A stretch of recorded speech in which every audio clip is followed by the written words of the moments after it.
আসসালামু আলাইকুম প্রিয় শুভাকাঙ্ক্ষীগণ, আশা করি সবাই ভালো আছেন। আচ্ছা বলুন তো, এখনকার সময়ে ৯০ টাকার নাস্তা ৪৫ টাকায় খাওয়া যায় নাকি?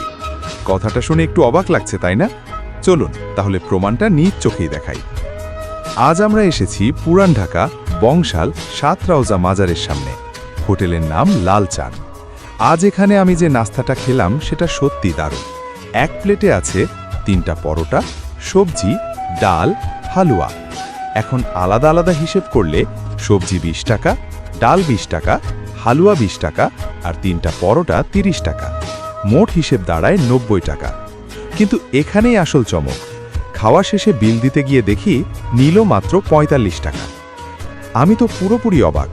যাই হোক, এই ছিল আজকের ভিডিও। খাবারটা যেমন সাশ্রয়ী তেমনই সুস্বাদু। সময় পেলে একবার হলেও ট্রাই করে আসবেন।